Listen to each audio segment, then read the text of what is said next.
Well, if it's not working, we'll just have to replay the YouTube video. Get Grandma Drum warmed up here. And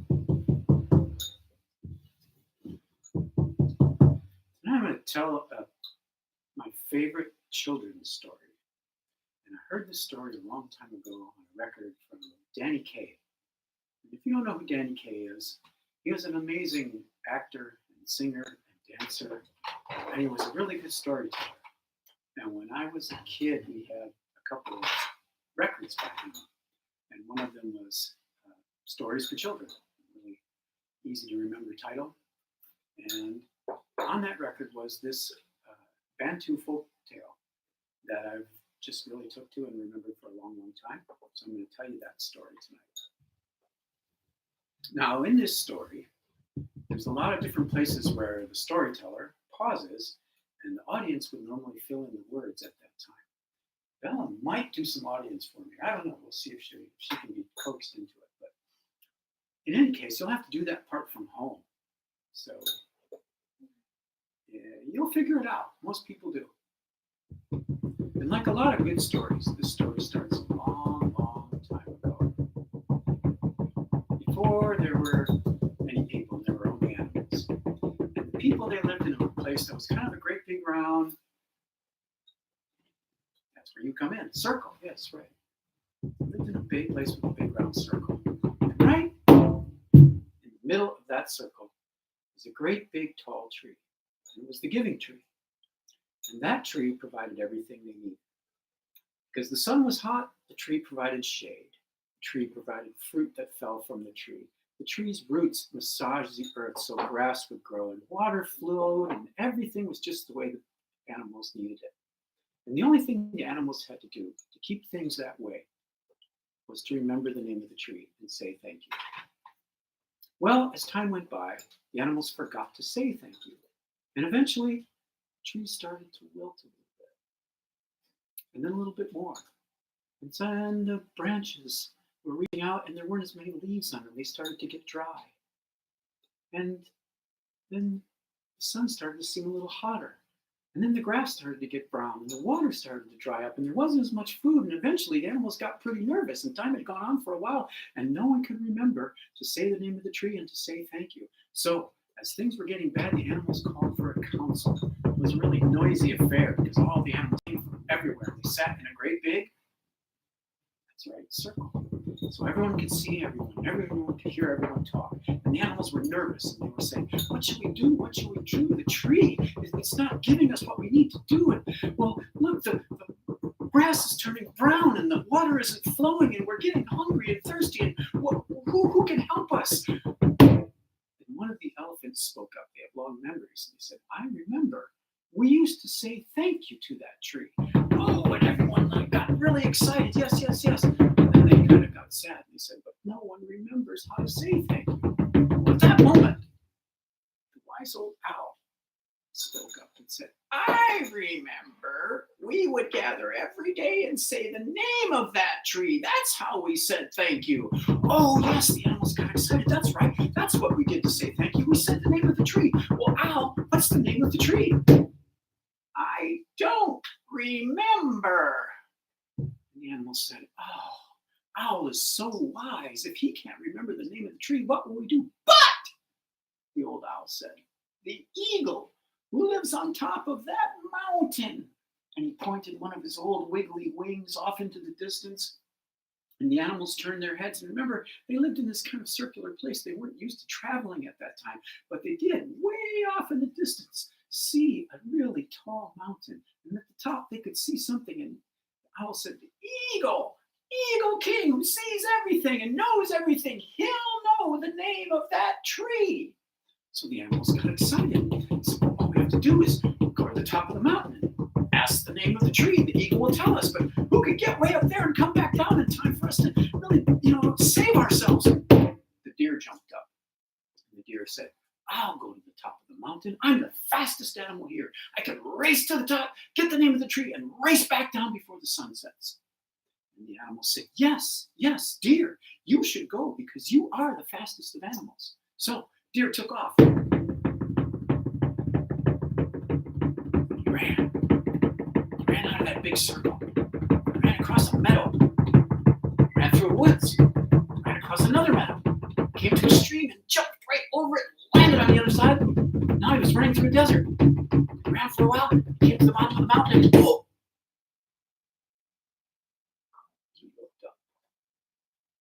And from a distance, that mountain didn't seem quite so tall, but now that it was right in front of him, he looked up and it was really tall and really steep, but he knew that's where he had to go to get the name of the tree, so it was a little slower going up the mountain. But eventually, the deer got to the top of the mountain, pulled himself up on the ledge, and he said, "Oh!" What did he see? Now, here's the part of the story where I'm going to need you to shout out. Kids, if you're watching at home, parents, if you're watching at home, who's ever watching at home, this is the part where you have to say something. So when I make a symbol like this, you yell the words nest. When I make a symbol like this, you yell the words log. And you will get the rest of it from there. There's some other symbols, but I'm pretty sure you'll catch on. So remember, Deer had pulled himself up to the top. He saw this. Oh! Surprise. It was the biggest he had ever seen in his life. It wasn't made from little twigs. It was made from great big. That's right. And inside was the head of a giant eagle. That's right. When Eagle lifted up his head, he had a great big, that's right, a beak. And then he had two piercing, that's right, eyes. And he had two great big, that's right, wings. And he flapped those wings. And the wind was so strong, the deer just stood still and looked up. Oh! And Eagle looked down from his nest at Deer and said, "Don't bother telling me why you've come, Deer. I already know. You've come for the name of the giving tree. Well, you listen up, Deer, and you listen really well, because I'm only going to tell you once. The name of that tree is Uwangalema." Deer looked up and said, "Uwangalema," and turned around, and boy, could he fly down that mountain. He flew down the mountain, ran across the desert, jumped over the stream again, landed on the other side, started running through that meadow, thought to himself, that wasn't so hard. Everyone's going to think I'm a hero. I went up to the top of the mountain. I got the name of the tree. Well, Deer wasn't paying attention to where he was going, and he ran into a tree with low-hanging branches, and his antlers were now stuck in that tree, in those branches. So he pulled, and he pushed, and he pulled, and he pushed, and he finally got himself free, did a somersault, landed on his little deer tail, got up, shook himself off, and said, "All right, now I'll go back and tell everyone the name of that tree is..." Uh-oh. With all of the hubbub and commotion, Deer forgot the name of the tree. And Eagle said he would only tell him once. So Deer ran through the rest of that woods kind of slow, came to the other meadow. The other animals saw him coming, got all excited, and Deer ran up, and the animal said, "Oh, Deer, you are so fast. That was amazing. You got to the top of the mountain. You came back down. Tell us the name of that tree." And Deer said, I forgot. And all the animals said, this could be your part too. You could say, "Oh." That's what all the other animals said. If the fastest animal can't get to the top of the mountain and back without forgetting the name of the tree, who can go? The animals looked around at each other. Wow, if the fastest one forgets before he gets back, who could? The fox jumped up. And the fox said, "I'll go to the top of the mountain. I'm not the fastest animal, but I'm the smartest, and I don't have any antlers to get stuck in a tree." She looked over at poor Deer, and he hung his head. And all the other animals looked around and said, "That's right, the fox, you're the smartest animal. The smartest animal will figure out how to do this. We should have sent you first. Fox, please go get the name of the tree for us." So Fox, she kind of trotted. And she trotted out of that circle, across that meadow, through that woods, across the other meadow. She got to that stream and she dog paddled her way across, shook herself off, and she walked across that desert in her little foxtrot way. She got to the bottom of the mountain and she said, "Oh!" She looked up, and sure enough, that mountain was really tall, but she knew she had to go to the top to see the eagle to get the name of the tree, so she fox trotted herself up to the top and pulled herself up on that ledge, and then she Because what did she see? I hope you remember your part now. She saw the biggest she had ever seen in her life. It wasn't made from little twigs. It was made from great big. That's right. And inside was the head of a giant. That's right, eagle. And when eagle lifted up his head, he had a great big. That's right, beak and two piercing. That's right, eyes and two great big. That's right, wings. And he flapped those wings and stared over the edge of his nest with those piercing eyes. And Fox just froze. All the fur on her body laid flat down. Her ears were blown back. She looked up. She was terrified. Eagle leaned out and said, "Don't bother telling me why you've come, Fox. I already know. I saw a deer come and go and get himself stuck in a tree. And now you've come for the name of the giving tree. Well, you listen up, Fox, and you listen up really well, because I'm only going to tell you once. The name of that tree is Uwangalema." And Fox looked up and said, "Uwangalema." She turned around. She had a little extra pep in her step, too. Down the mountain, across the desert, dog paddled across the stream, got herself to the other side, shook herself off, and said, "Oh, I'm very thirsty." She looked around. She didn't see it before, but she did notice now that off of the big stream that she had just dog paddled across, which is a little bit rough for her, there was a small stream. And that small stream went a little distance and emptied into a pond. Now remember, where Fox came from, water always flowed. She had never seen still water like that, a pond. So she trotted over there, stopped, looked down to get a drink of water, and the sun was at just the right angle. And for the very first time in her life, because the pond was so smooth with no wind, when she leaned over to get that drink of water, she saw her own reflection. And she looked down and said, "I'm not only the smartest animal, I'm the most beautiful animal too. Oh my goodness, look at those whiskers and those ears. Oh, my nose is darling. Oh," and then she walked back and forth, just couldn't get over how she looked, wagged her tail, said, "Oh, I am so, oh." And then she remembered why she came. She leaned down to get a drink and did like a dog does. And the ripples from her tongue in the water went out and broke her reflection up into 1,000 different pieces. And then she stood up after getting her drink and said, "Oh, I feel so much better. And now I'll go back and tell everyone the name of that tree is." Uh-oh. Fox did the exact same thing that deer did, only in a different way. She got distracted. She forgot the name of the tree. And Eagle said he would only tell her once. So now Fox had to trot back across that one grassy meadow, got to the edge of the woods, went past the spot where deer got stuck and didn't think he was so bad anymore. Went through the woods, came across the next meadow, got up close to where all the animals were waiting for, and they all got excited and said, "Fox, Fox, Fox, Fox. Oh, we're so glad you're back. You are so smart, and you're pretty cute too. Tell us the name of the tree so we can say thank you." And Fox said, I forgot. And all the animals said, "Oh, the smartest can't do it. The fastest can't do it. What animal can get to the top of the mountain, and get back down with the name of that tree?" Well, the lion jumped up. The lion said, "I'll go to the top of the mountain. I'm the strongest of all beasts, the king of this place." Other than the eagle at the top. "Nothing can stop me. I'll go to the top of the mountain." And all the animals looked around and said to themselves, "Of course, lion, the strongest, the bravest, the most incredible. Why didn't we send you in the first place?" So Lion marched out of that circle, marched across the meadow, marched through the woods, marched across the next meadow. He came to that stream, didn't even stop. He just marched right across, marched across the desert, got to the bottom of the mountain. He marched right up the side of the mountain, pulled himself up on the top, and said, "Ugh." And Eagle stared down. Ugh. Because what did he see?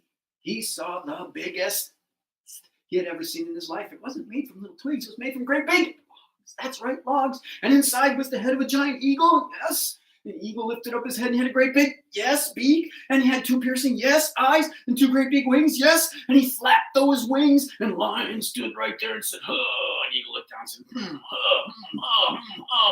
ooh, don't bother telling me why you've come, Lion. I already know. I saw a deer get his antlers stuck. I saw a fox take a drink. And now you've come for the name of the giving tree. Well, you listen up, Mr. Lion. And you listen really well, because I'm only going to tell you once. The name of that tree is Uwangalema. The lion looked up and said, Uwangalema. And he turned around and marched right down that mountain. Actually, he marched a little bit faster. He got to the desert and he marched across. He got to the stream and he marched across the next meadow. He got into the woods and slowed down just a little bit. And then he said, I'm just a little tired, and I would hate to go back into the company of all my fellow animals without looking my royal regal best. So I will take a short cat nap, and then I will go back and tell everyone the name of the tree. So he did that thing that cats do, walked in a couple circles, loosened up some space for himself, laid back down his head, and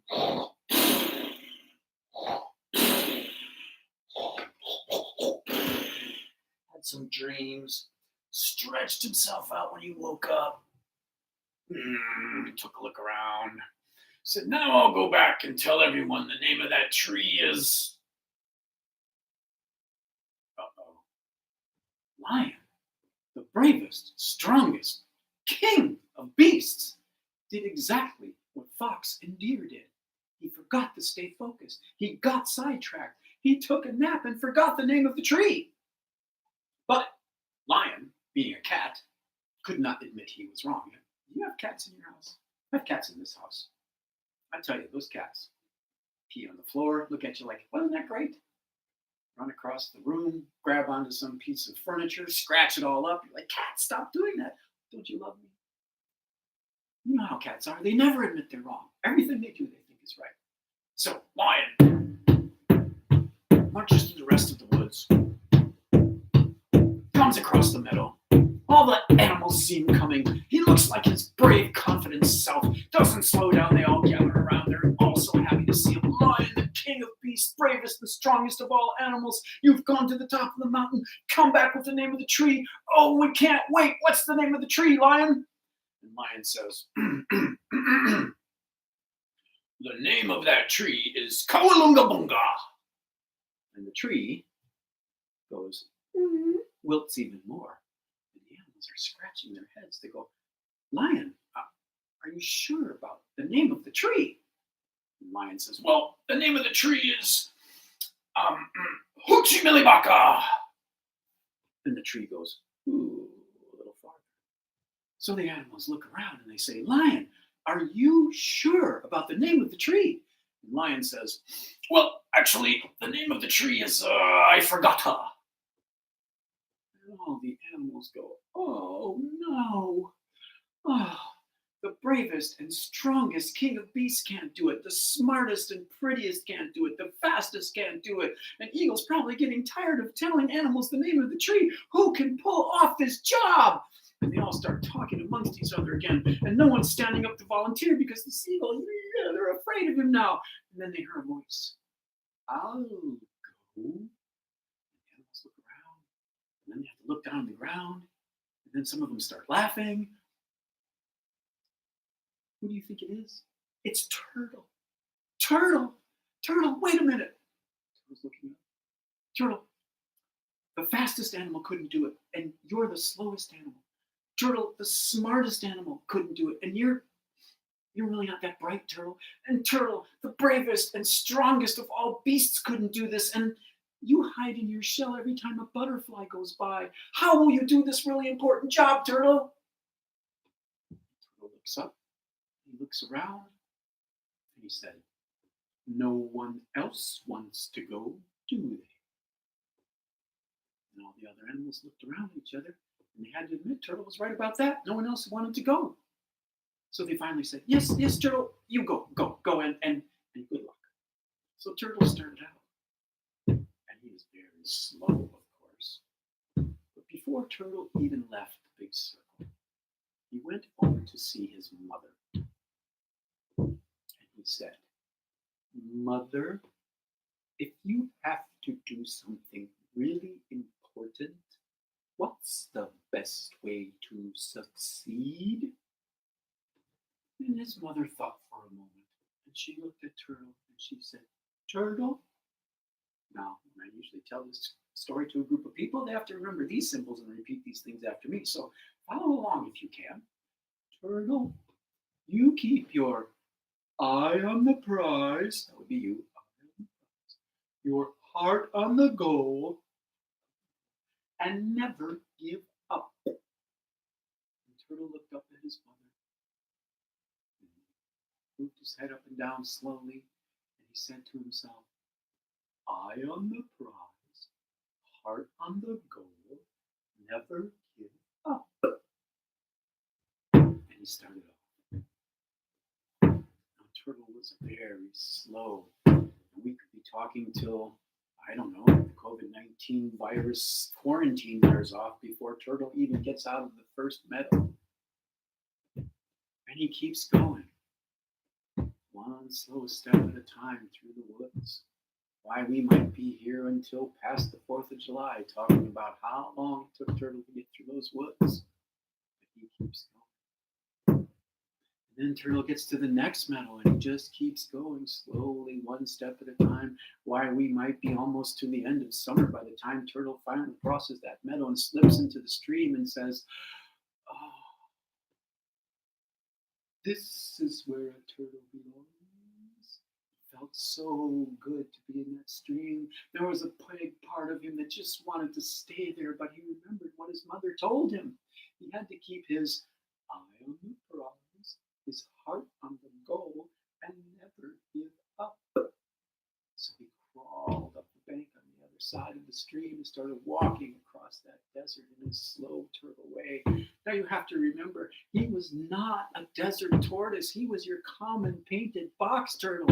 And his tiny turtle toes were getting toasted, and his teeny turtle tail was getting roasted, and the sand was getting into the folds of his skin and making him most uncomfortable. But one step at a time, Turtle kept his eye on the prize, his heart on the goal. He didn't give up, and he finally got to the bottom of the mountain.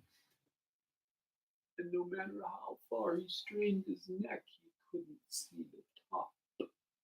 But he knew that's where he had to go to get the name of the tree from the eagle. And he remembered once again, what did his mother tell him? Keep your eye on the prize, your heart on the goal, and never give up. So Turtle, one slow step at a time. Oh, we might be here until the end of fall talking about how long it took Turtle to get to the top of that mountain.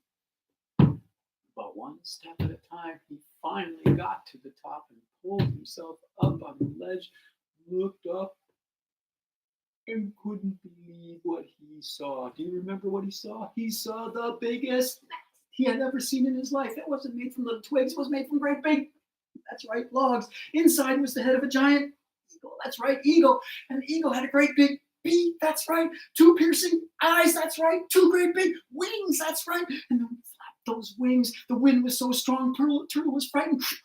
Pulled all 4 limbs, his head and his tail into his shell. The wind blew Turtle around in circles until he stopped, and he was right at the edge. When he stuck his head out, he was looking back over where he came from. He backed himself slowly up, turned around and looked up at those piercing eagle eyes and that great big beak that could snatch him up in one bite. And the eagle looked down at the turtle and said, "Don't bother telling me why you've come, Turtle. I already know. I saw the lion take a nap. I saw the fox take a drink. I saw the deer get his antlers stuck in a tree. And now you've come for the name of the giving tree, Turtle. Well, listen up, Turtle, because you're the last animal I'm going to tell. And I'm only going to tell you once. The name of that tree is Uwangalema." And Turtle looked up. Uwangalema. And turned around.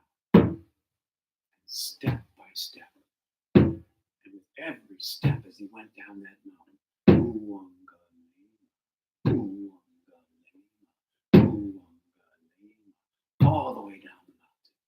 He got to that desert. Now he was even hotter than he was before. But across the desert he went.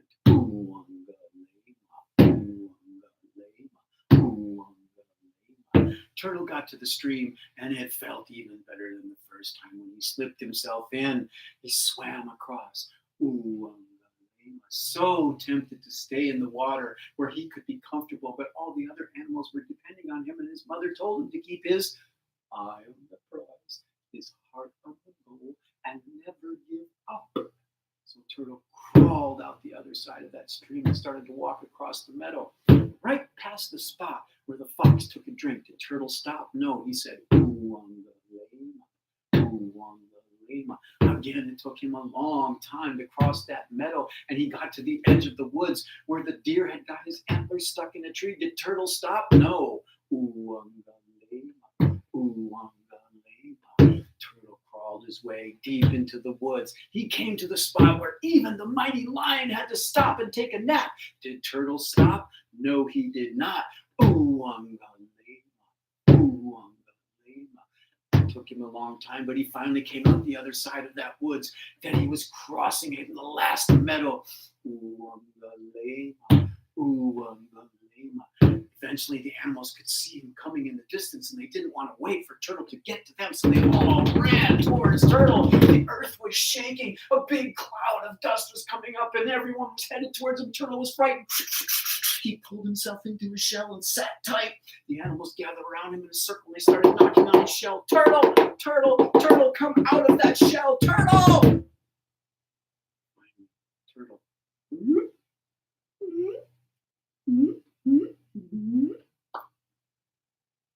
looked around. All the animals held their breath. And Turtle said, "The name of that tree is Uwangalema." And all of the animals, and you can be like animals right now, on the count of 3, shout Uwangalema. 1, 2, 3, Uwangalema! And the tree heard its name for the first time in a long time, and it stood right back up straight. Branches grew out, leaves appeared, fruit started dropping, water started flowing, grass started growing. Everything was set right. All because Turtle listened to his mother, and he kept his eyes on the prize, his heart on the goal, and he never gave up. And that is how Turtle saved all of the animals. Now, sometimes, especially young people, you might want to keep this in mind. Somebody might say something to you. You're trying to do something. And someone might say something to you like, "You can't do that. You're not smart enough, fast enough, big enough, strong enough. You come from the wrong side of town. Your hair is the wrong color. You're a boy when you should be a girl. You're a girl when you should be a boy," or any number of different things that they might say to you and say you can't do it. Well, you just remember Turtle. And you just remember that it's not the one who has all the most advantages that can do these things. It's the one who has the heart, and the one who keeps his eye on the prize, his heart on that goal, and never gives up. And that's story time with grandmother for this week. We'll see you guys next week. Thanks for watching.